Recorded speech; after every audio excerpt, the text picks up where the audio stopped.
If you're using one of these credit cards, you can legitimately be losing thousands of dollars in fees and just straight up just slaughtering your credit. So I'm gonna rank all these cards on a list from 1 to 5, with 1 being the worst card on this list. So we're gonna start out at number 5 and work our way all the way down. So starting out with card number 5 on the list, and it's gonna be the First Premier Bank Gold Card. This credit card, imagine you apply for it, you get a $300 limit, you finally get it in the mail, and the next thing you get hit with a $95 processing fee. This processing fee is basically just a fee that they charge you just for simply being able to open an account with them. Then on top of that, with this card, they do charge a $8 monthly fee just to be able to use this card. So imagine you don't even use this card and you're just randomly getting all these fees just to open the account, just to hold the card in your hand literally and not even use it. But with all that being said, let's just say you've been using this card responsibly, you had it for a little minute, and you want to be able to get a credit limit increase on this card.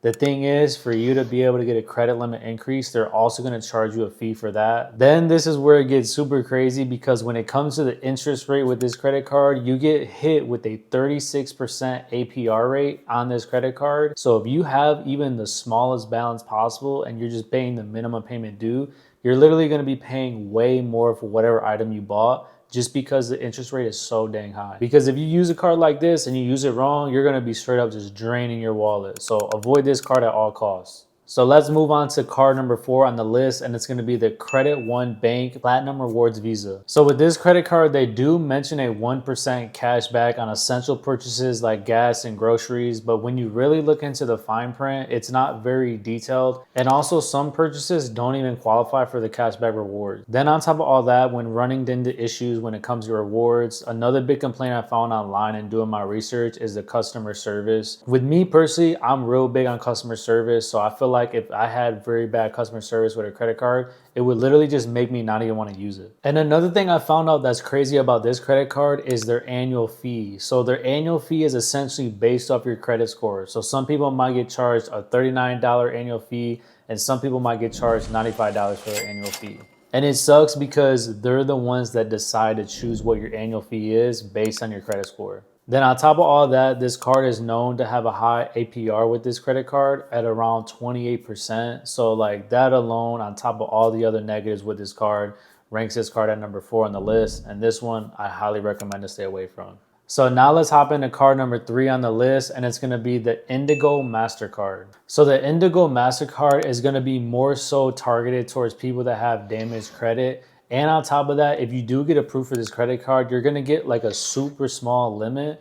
And on top of that, it does come with the annual fee as well. The annual fee could be anywhere between $59 to $99 per year, and it could vary per person, and they're not very clear on why that changes. So like I said, they're not very upfront about that, and I'm just assuming that it goes based off your credit score, just like the other card we talked about before. Whether you decide to get this credit card or not because you have bad credit, think about if there's any upside to you holding this credit card. You get a very low credit limit, 0 rewards, 0 perks. You're gonna get an annual fee that you don't even get to decide on. And on top of that, they charge you so many different miscellaneous fees in between. Now let's hop into card number 2 on the list, and it's gonna be the Surge Platinum Mastercard.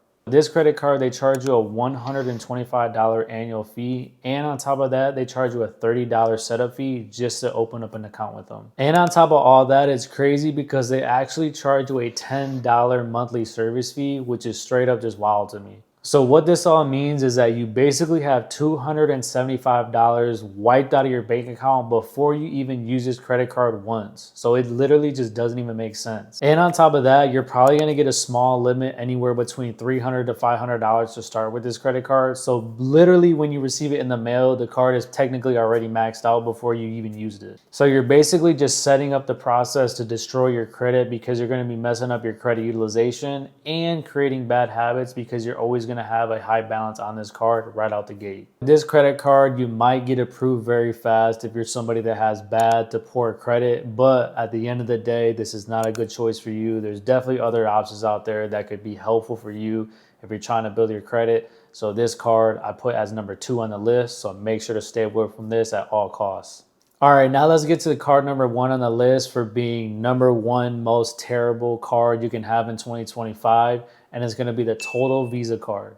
So this card right here is just straight up crazy trash. This is why I put it number 1 on the list, because after doing my research, this one is just wild. So let me break it down why I put this one number 1 on the list, because with this card, they charge you an $89 fee just to simply apply for this card. So right out the gate, you're $89 in the hole because you're just trying to apply to get this card. Then the annual fee with this credit card is $75 for the first year, but where it gets really sneaky is they lower your annual fee the second year to $48, but they add in a monthly service fee that you might not even realize is actually there. So even though they drop your annual fee from $75 to $48 the second year, you're actually paying more annually to hold the card, because with the monthly service fee they're charging you every single month, it's more than what the $75 annual fee was the first year total. And another reason why this card is so bad is because they don't offer automatic credit limit increases. So even if you had a ton of on-time payments, you've been very reliable with this credit card,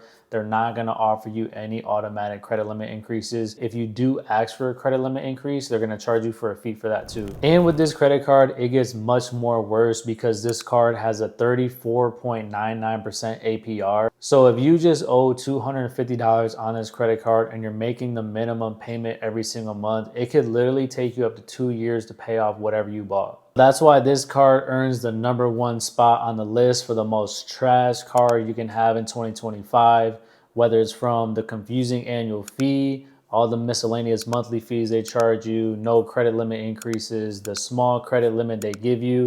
Guys, stay away from this credit card because it's also targeted towards people that have bad credit. So that's why I also put it on the list as number 1, bad.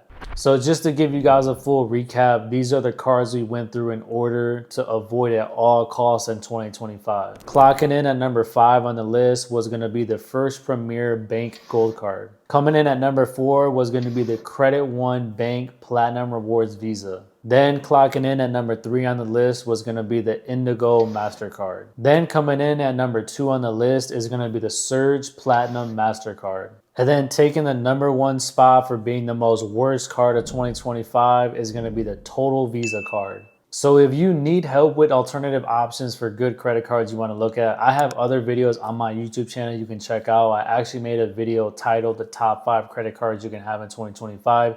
So go ahead and check that video out because I feel like it helped you out a lot if you're someone that's in this bad spot and you can't get approved for good cards. So as always, guys, I appreciate you for tuning into this video. If there's found any value in this, go ahead and give this video a like and also subscribe to my YouTube channel so you don't miss out on any future videos similar to this one.